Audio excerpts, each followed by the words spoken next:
साईं बाबा व्रत कथा। कांता देवी और उनके पति रमेश चंद्र एक बड़े नगर में रहते थे। दोनों का एक दूसरे के प्रति बड़ा प्रेम भाव था और वह अपने घर परिवार में आनंद पूर्वक रहते थे। रमेश भाई का अच्छा खासा कारोबार था, परंतु उनका स्वभाव थोड़ा कठोर था और बोलने का शायद उन्हें ढंग ही न आता था। अचानक समय ने पासा पलटा और रमेश भाई का अच्छा खासा चलता हुआ कारोबार एकदम से ठप पड़ गया। अत्यधिक घाटा होने के कारण उन्होंने व्यवसाय पूरी तरह से बंद कर दिया और समय के हाथों विवश होकर घर पर बैठ गए। इस कारण उनके स्वभाव में पहले से ज़्यादा उग्रता आ गई। बात बात पर लड़ना झगड़ना उनकी आदत सी बन गई थी। इसी वजह से उनकी अक्सर अपने पास पड़ोसियों से भी कहासुनी हो जाती थी। उनके इस स्वभाव के कारण उनके पड़ोसी भी खिन्न रहते थे। कांता बहन बहुत ही धार्मिक स्वभाव की स्त्री थी। वह भगवान पूर्ण श्रद्धा और विश्वास रखती थी, इसीलिए शायद बिना कुछ कहे सब कुछ चुपचाप सह लेती थी। उन्हें विश्वास था कि ईश्वर एक दिन कोई न कोई रास्ता अवश्य निकालेंगे। एक दिन दोपहर के समय कांता बहन के घर पर एक वृद्ध साधु महाराज दरवाजे पर आए। उनके चेहरे पर अद्भुत तेज था और आंखों से अमृत बरस रहा था और उन्होंने आकर दाल चावल की मांग की।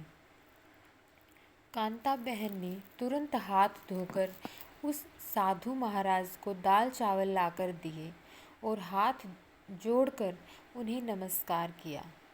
वृद्ध साधु ने आशीर्वाद दे दिया, साईं सदा सुखी रखे। कांता बहन ने कहा, महाराज, सुख और सुख अपने भाग्य में ही नहीं है। और फिर अपने दुखी जीवन की सारी कहानी कह डाली। तब साधु महाराज ने कांता बहन के दुखों को दूर करने हेतु उन्हें श्री साईं बाबा के 9 गुरुवार के व्रत करने के बारे में बताया। उन्होंने बताया कि मन्नत मांगकर 9 गुरुवार को व्रत करना और एक समय फलाहार या भोजन करना,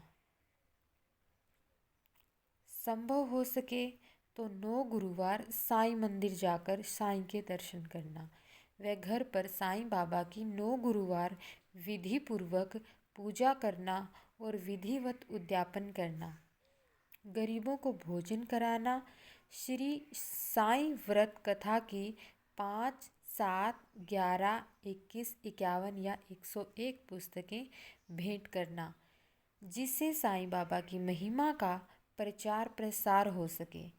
इससे चमत्कारिक लाभ होता है। कलयुग में यह व्रत बहुत बड़ा चमत्कारी व्रत है। यह सभी मनोकामनाएं पूर्ण करता है, लेकिन साईं बाबा पर अटूट श्रद्धा, विश्वास और धीरज रखना जरूरी है। व्रत को करते समय मन में किसी के भी प्रति ईर्ष्या द्वेष नहीं होना चाहिए और झूठ, छल, कपट आदि बुरी आदतों को भी त्याग देना चाहिए। साईं का स्मरण करते रहना चाहिए। इन सब बातों को ध्यान में रखकर जो भी व्यक्ति साईं व्रत व उद्यापन करता है, साईं बाबा उसकी मनोकामना अवश्य पूर्ण करेंगे। साधु महाराज से ऐसे वचन सुनकर कांता बहन अत्यंत प्रसन्न हुई और उन्होंने भी गुरुवार से 9 गुरुवार का व्रत लिया।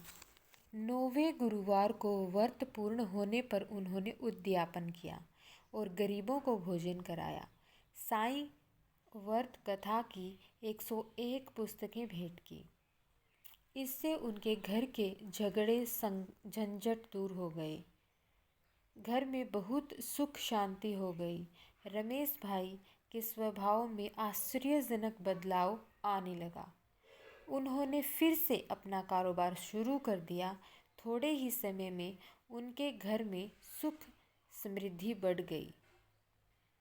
दोनों पति पत्नी सुखी जीवन बिताने लगे। एक दिन कांता बहन की जेठानी अपने पति के साथ उनके घर पर मिलने आई। दोनों पति पत्नी को खुश देखकर उन्हें बड़ी प्रसन्नता हुई। उन्होंने कांता बहन से पूछा कि उनके जीवन में यह चमत्कार कैसे हुआ, और बातों ही बातों में उन्होंने बताया कि उनके बच्चे की पढ़ाई नहीं करते और परीक्षा में फेल हो गए हैं, दिन ब दिन बिगड़ते जा रहे हैं, जिसकी वजह से सब कुछ होते हुए भी हम लोग बहुत परेशान हैं। तब कांता बहन ने उन्हें 9 गुरुवार को साईं बाबा के व्रत करने की महिमा बताई। साईं बाबा की भक्ति से बच्चे अच्छी तरह से पढ़ पाएंगे और कहना भी मानेंगे, लेकिन इन सब के लिए साईं बाबा पर पूर्ण श्रद्धा और विश्वास रखना बहुत ज़रूरी है। साईं बाबा सबकी सहायता करते हैं। उसने कांता बहन से व्रत व उद्यापन की विधि बताने को कहा।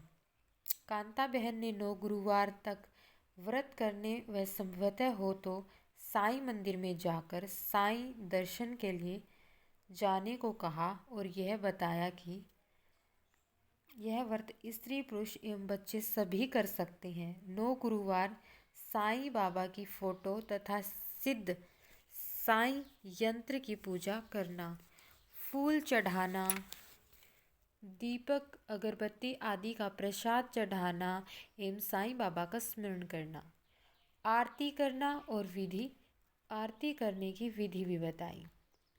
साईं व्रत कथा, साईं स्मरण, साईं चालीसा, कवच साईं बावनी, साईं 108 नाम माला आदि का पाठ करना। 9वें गुरुवार को उद्यापन करना और यथाशक्ति साईं व्रत की कथा की पुस्तकें पास पड़ोस मित्रों और सगे संबंधियों को भेंट करना। उनकी जेठानी यह सब सुन बहुत प्रसन्न हुई। उसने भी अपने घर जाकर पूर्ण श्रद्धा और विश्वास से 9 गुरुवार का व्रत किया, जिसका परिणाम यह हुआ कि उनके बच्चे अब मन लगाकर पढ़ने लगे और सभी का कहा मानते तथा घर के छोटे मोटे कामों में भी हाथ बटाने लगे तथा परीक्षा होने पर अपनी कक्षा में फर्स्ट आने लगे या इसके आसपास की पोजीशन पर आने लगे। अब तो वह अपने मोहल्ले पड़ोस में दुखी लोगों को साईं बाबा के चमत्कारिक व्रत का महत्व बताने लगी, जिसके फलस्वरूप उनकी सहेली की बेटी, जिसकी उम्र ज़्यादा होती जा रही थी, बहुत अच्छी जगह शादी साईं व्रत रखने से ही हो गई। एक पड़ोसिन जिसके पति गंभीर रूप से बीमार थे, वह भी साईं व्रत की कृपा से अब स्वस्थ हो गए और भी ऐसे अनेक चमत्कार हुए थे।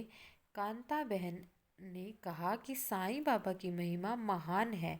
हे साईं बाबा, जैसा आप लोगों पर प्रसन्न होते हैं, अपनी कृपा करते हैं, वैसे हम पर भी प्रसन्न हो अपनी कृपा करना और जो भी इस कथा को पढ़े एवं सुने उनके भी सभी मनोरथ पूर्ण करना। जय साईं।